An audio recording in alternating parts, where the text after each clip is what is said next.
Varicose wine సమస్యతో బాధపడుతున్నారు. Best చికిత్సను అందించే భారతదేశంలోని ఏకైక హాస్పిటల్ ఆవిస్. నమస్తే రమగారు. నమస్తే జయ.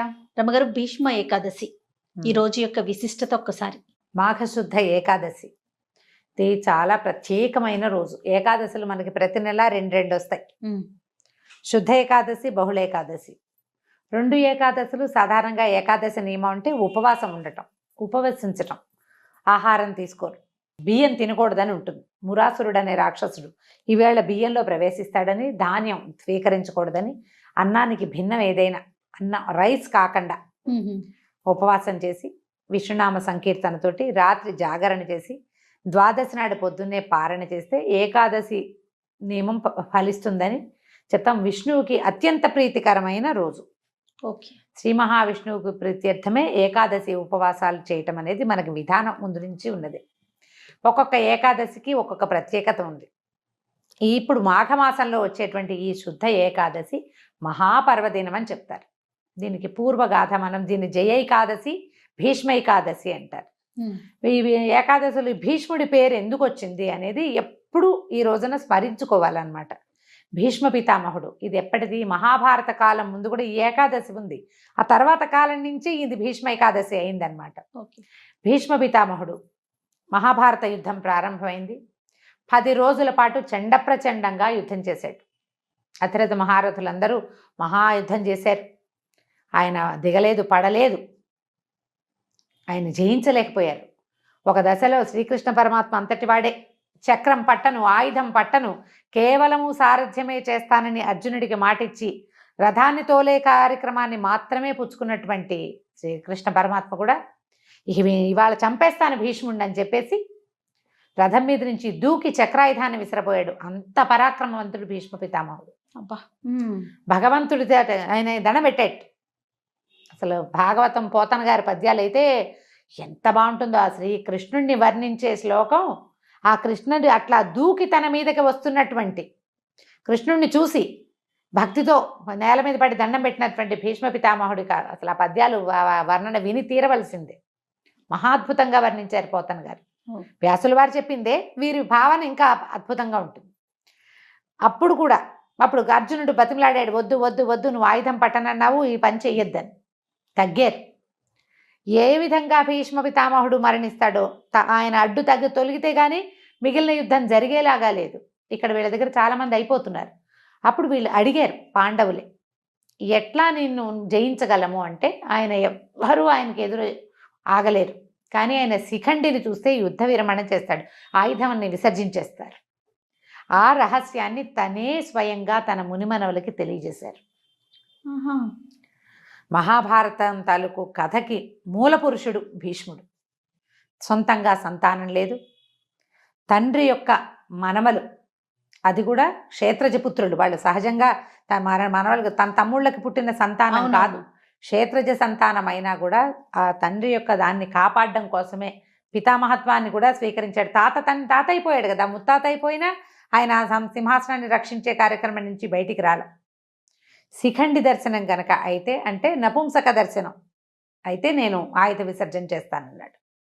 అందుకని యుద్ధం చేసేటప్పుడు శిఖండిని, ఈ శిఖండి ఎవరు? ఈయనతోటి నిరాకరించబడిన అంబ, ఆమె కాశీరాజకుమార్తె, ఆమె యొక్క ద్వితీయ జన్మైన ఈ శిఖండి స్వరూపాన్ని చూడంగానే ఆయన ద్రుపదరాజుకి సంతానంగా జన్మించింది ఆవిడ.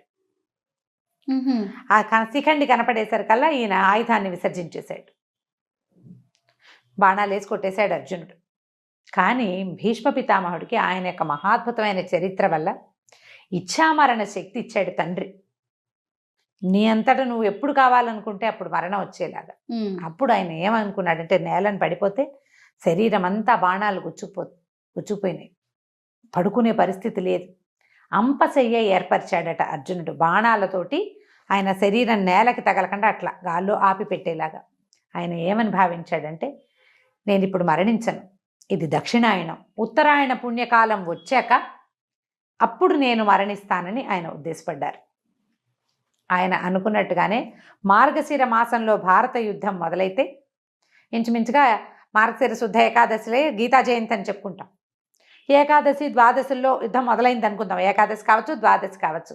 కాస్త ఒకరోజు అటు ఇటుగా కొన్ని పాఠభేదాలు ఉన్నప్పటికీ మార్గశిర మాసంలో 10-11 రోజులు 12 రోజుల్లో 11-12 రోజులు అంటే అక్కడి నుంచి 10 రోజుల తర్వాత 10వ నాటి యుద్ధంలో పడిపోయారు భీష్మ పితామహులు. అంటే ఆ ఒక 5 రోజులు ఏకాదశి నుంచి ఏకాదశి అనుకుందాం పోనీ, ఏకాదశి, ద్వాదశి, త్రయోదశి, చతుర్దశి, పౌర్ణమి, అవో 5 రోజులు. మళ్ళా పాడ్యమి, విధియ, తదియ, చవితి, పంచమి, సప్తమి, షష్ఠి రోజుల్లో వీరు భూపతనం చెందారు, పడిపోయారు. అప్పుడు అంపశయ్య మీద చేరితే మార్గశిర నుంచి మధ్యలో పుష్యమాసం పోయి మాఘమాసం వచ్చేదాకా యుద్ధం పరిసమాప్తి అయిపోయింది, దుర్యోధనుడు మరణించాడు, ఇవన్నీ జరిగిపోయి వీళ్ళు పట్టాభిషేకం జరిగే సమయమో జరుగుతోంది. అప్పుడు ఈ వీరు మరణించారు. అప్పటి వరకు ఆయన శయ్య మీద అట్లా ఉన్నారు. ఉత్తరాయణం కోసం సూర్యుడు ఉత్తర దిశ వైపుకి తిరిగే సమయం వరకు వేచి ఉండి ఆయన పూర్తిగా తిరిగాక ఉత్తర దిక్కుకి వాలిన తర్వాత అప్పుడు ఆయన అప్పుడు మరణిస్తే ఊర్ధ్వగతులు, ఉత్తమ గతులు లభిస్తాయి, ఈ జన్మానికి సాఫల్యం లభిస్తుందని ఆయన అట్లా ఉండిపోయారు. ఈ దశలోనే విష్ణు సహస్రనామాలు చెప్పారు. విష్ణు సహస్రనామాలు భీష్మ ఉవాచ అని ఉంటుంది. భీష్మ పితామహులు చెప్పింది. మా ధర్మరాజు తరచుగా ఆయన్ని సందర్శించి ఎన్నో ధర్మ సూక్ష్మాలు తెలుసుకున్నాడు ఆయన దగ్గర నుంచి. అయితే ఈ సప్తమి నాడు, రథసప్తమి నాడు మన సూర్యభగవానుడు ఉత్తర దిక్కుకు తిరిగిపోతాడు పూర్తిగా. కొన్ని ఈ 1000 సంవత్సరాల క్రితం ఈ సంక్రమణాలు అవన్నీ కూడా కొంచెం అటు ఇటుగా జరిగేవని, ఈ సప్తమికి దగ్గరలోనే సంక్రమణం జరిగి ఉండొచ్చు అని కూడా ఒక పాఠం ఉంది. దాని మీద అంత గొప్ప వివరణ నాకు పెద్దగా అవగాహన లేదు, అక్కడక్కడ పెద్దవారి దగ్గర వినటమే. అష్టమి నాడు నుంచి ప్రాణం మొదలుపెట్టారని, ఏకాదశి దాకా అంటే ఈ ప్రాణాలు పంచప్రాణాలు ఒక్కొక్కటి వెళ్ళినాయని, అష్టమి, నవమి, దశమి, ఏకాదశి నాడు పూర్తిగా ప్రాణ విసర్జన చేశారని, ప్రాణాలు వదిలిపెట్టారు. ఏమనాలని, ప్రాణోత్కర్షణ అలాంటి పదం ఒకటి వాడతారు. పూర్తిగా తన జీవాన్ని వదిలిపెట్టారని చెప్తారు. అష్టమి నుంచి ఏకాదశి దాకా ఈ దశ నడిచింది అని చెప్పే పాఠము ఉంది. మరి సప్తమి నాడే సూర్యుడు ఉత్తరం వైపుకి తిరిగిపోతే ఈయన ఏకాదశి దాకా ఎలా జీవించి ఉన్నారు? సూర్యుడిని చూడగానే వెళ్ళిపోవాలి కదా. ఇక్కడి నుంచి మొదలుపెట్టి అలా జరిగిందని ఒక పాఠం. అయితే వీరు ఇంత మహాభక్తులు భీష్ముడు, తర్వాత మహాద్భుతమైనటువంటి చరిత్ర కలిగిన వాడు, అత్యద్భుతమైన భక్తిపరాయణుడు, భగవంతుణ్ణి నేరుగా కంటితో చూడగలిగిన వాడు. ఆయన యొక్క మరణం ఏ రోజునైతే జరిగిందో ఆ రోజున ఆయన పేరుతోటే భగవత్ప్రీతికరమైనటువంటి ఏకాదశిని ఆయన పేరుతోటే పిలవాలని శ్రీకృష్ణ పరమాత్మ ఆదేశించారని చెప్తారు. ఇలాంటి ముక్తి, ఈ రకంగా ఇచ్ఛామరణంతో ముక్తిని సాధించగలిగిన వాళ్ళు ఇంకా ఎవ్వరూ మనకి ఏ కథలోనూ, ఏ చరిత్రలోనూ, ఏ పురాణంలోనూ చెప్పలేదు. అంత అత్యద్భుతమైన వ్యక్తి భీష్మ పితామహుడే. ఆయన చరిత్ర మొదటి నుంచి, ఆయన పుట్టుక నుంచి మరణం దాకా ప్రతి విషయము అత్యద్భుతంగానే ఉంటుంది.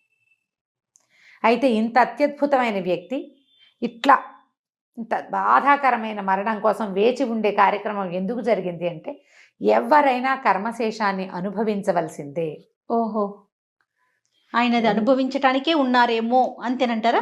అనుకోవాలి. ఎందుకంటే ఈ ద్రౌపది వస్త్రాపహరణం జరిగేటప్పుడు, పాండవుల పట్ల అన్యాయం జరిగేటప్పుడు ఆయన కొంత మౌనాన్ని వహించాల్సి వచ్చింది.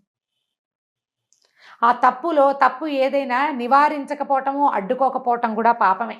స్వయంగా చేయకపోయినా కూడా ఆపలేకపోవటం, ఆ ఫలితాన్ని ఈ స్వరూపంలో అనుభవించడానికి సిద్ధపడ్డారు స్వచ్ఛందంగా. తన తప్పిదం ఉంది, ఆ తప్పిదాన్ని ఆయన స్వయంగా అనుభవించడానికి ఎంత సామర్థ్యం కావాలి. అలాంటి సమర్థవంతుడైనటువంటి వ్యక్తి యొక్క పేరుని, ఈ కథను తలుచుకుని భీష్మ ఏకాదశి నాడు విష్ణు పూజ చేస్తే అత్యద్భుతమైన ఫలితం లభిస్తుంది అని చెప్తారు. వైకుంఠ ఏకాదశి ఎంత పుణ్యప్రదమైనది, ఎంత అత్యద్భుతమైన ఫలితాన్ని ఇస్తుందో అలాంటిదే ఈ మాఘమాసంలో వచ్చే భీష్మ ఏకాదశికి కూడా అటువంటి ఫలితం లభిస్తుంది అని చెప్తారు. ఈ రోజున దేవాలయ దర్శనం కానీ, ఉపవాసం ఉండటం కానీ, జాగరణ చేయటం కానీ, ఎవరికైనా ఏదైనా దానం చేయటం కూడా, ఇవాళ చేసే దానము అవన్నీ కూడా చాలా అమోఘమైన ఫలితాన్ని ఇస్తాయి. కథ తెలుసుకుని పిల్లలకి చక్కగా భీష్మ పితామహుడి గురించి కథలు అవి చెప్పగలిగితే మరింత బాగుంటుంది. కృష్ణనామ ఈవేళ మొత్తం కృష్ణనామంతో మనం రోజంతా గడపటం, ఎవరితోటి పోరాటాలు యుద్ధాలు అవి చేయొద్దు, పోట్లాట లేదు, సాధ్యమైనంత మౌనం అవలంబించండి. భగవన్నామ సంకీర్తన చేస్తూ గనక ఉంటే ఏదైనా మనం చెప్పుకోలేము, ఏదో సంగీతం ఏదైనా వింటుంటే భగవన్నామాలతోటి అది కూడా మంచి ఫలితాన్ని ఇస్తుంది. కొంచెం ఇలా పర్వదినాలప్పుడు గనక మనం కొద్దిగా జాగ్రత్త పడితే, పెట్టుకుంటే శ్రద్ధ పెడితే మనకి భగవంతుడి సేవలో పాల్పంచుకునేందుకు అవకాశం లభిస్తుంది.